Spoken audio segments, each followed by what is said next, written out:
이에 빌라도가 예수를 데려다가 채찍질하더라. 군인들이 가시나무로 관을 엮어 그의 머리에 씌우고 차색옷을 입히고 앞에 가서 이르되 유대인의 왕이여, 평안할지어다. 하며 손으로 때리더라.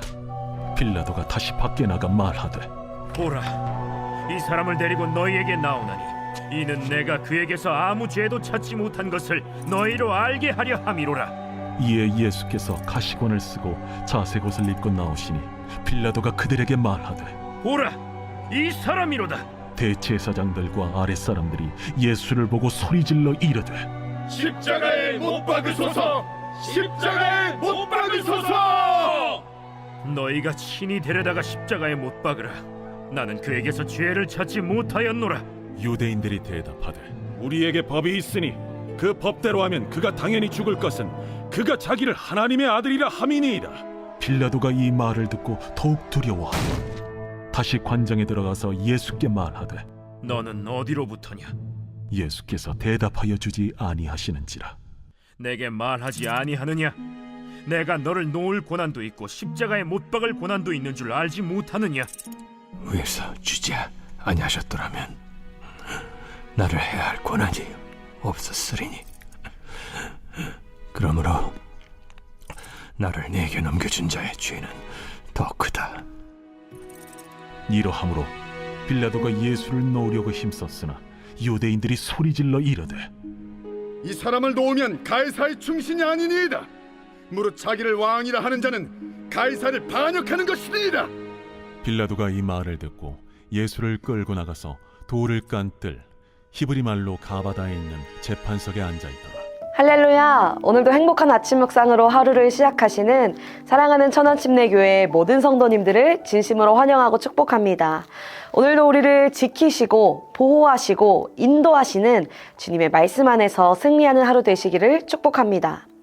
법은 우리 삶에서 굉장히 중요한 역할을 합니다. 사회의 질서와 안정을 유지하고 공정함을 보장하는 데 기초가 되는 것이 바로 법이기 때문입니다. 예를 들어 교통 질서를 유지하기 위해서는 교통법규가 꼭 필요합니다. 교통법규는 모두가 안전하게 도로를 이용할 수 있도록 보장하는 필수적인 기준입니다. 만약 교통법규가 없다면 도로에서 큰 혼란이 일어날 수도 있고 또 교통법규가 있더라도 그것을 잘 지키지 않는다면 크고 작은 사고가 빈번하게 발생할 수 있는 것입니다.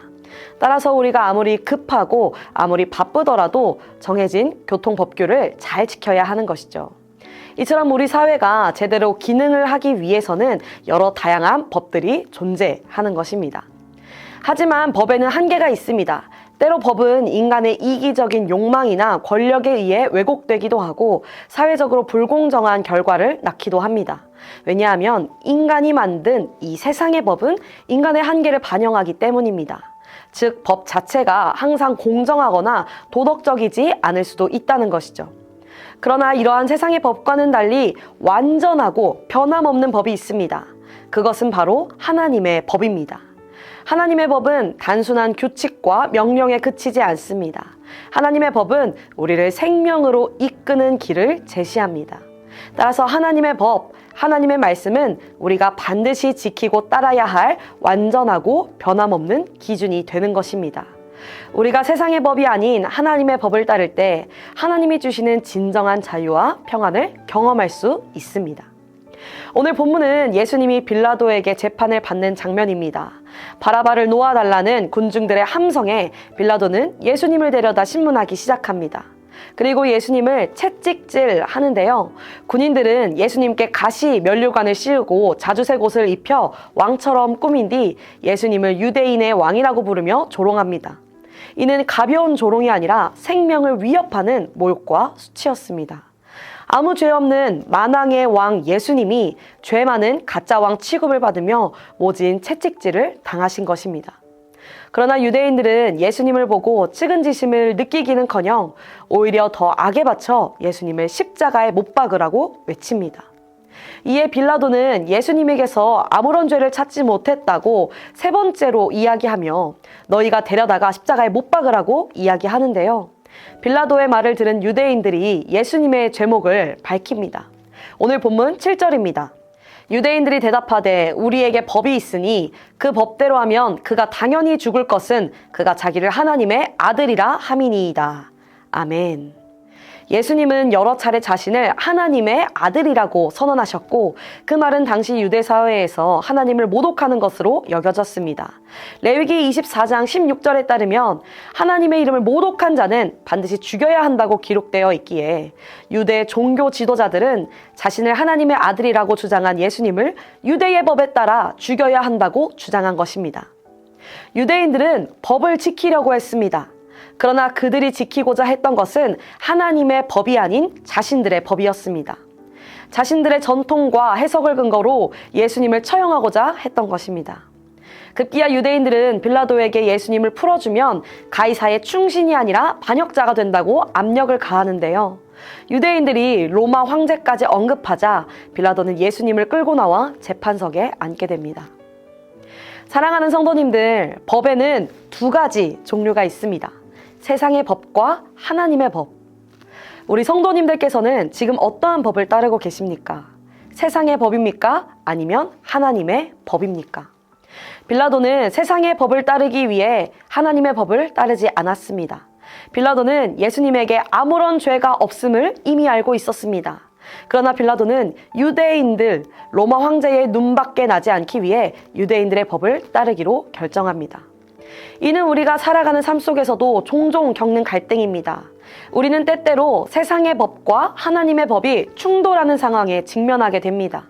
저는 우리 천안침례교회 모든 성도님들이 우리가 어떠한 상황에 처하든지 어떠한 환경 가운데 있든지 오직 하나님의 법을 기준 삼고 하나님의 뜻을 따르며 살아가기를 소망합니다.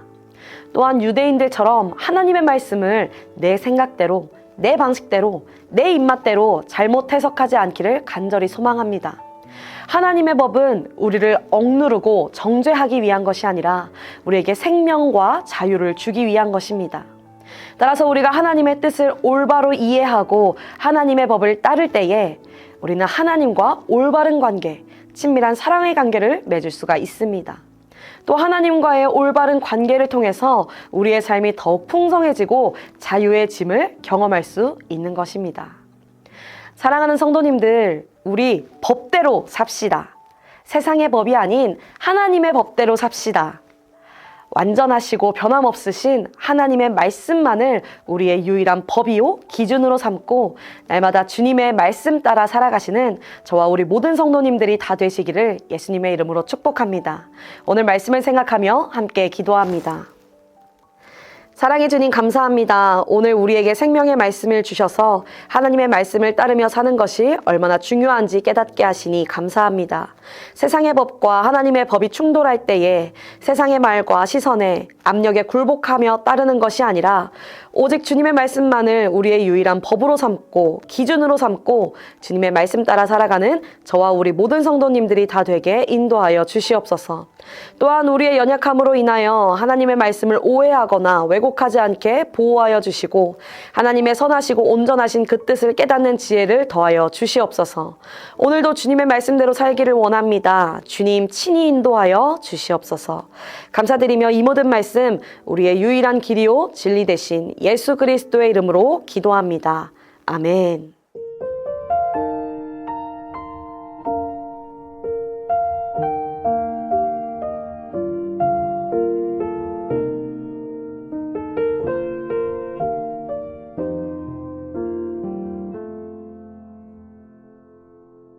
주님 말씀하시면 내가 나가리다. 주님 뜻이 아니면 내가 멈춰서리다. 나의 가고 서는 것 주님 뜻에 있으니 오 주님 나를 이끄소서. 주님 말씀하시면 내가 나가리다. 주님 뜻이 아니면 내가 멈춰서리다. 나의 가고 서는 곳 주님 뜻에 있으니 오 주님 나를 이끄소서. 뜻하신 그곳에 나 있기 원합니다. 이끄시는 대로 순종하며 살리니 연약한 내 영혼 통하여 일하소서. 주님 나라와 그 뜻을 위하여 오 주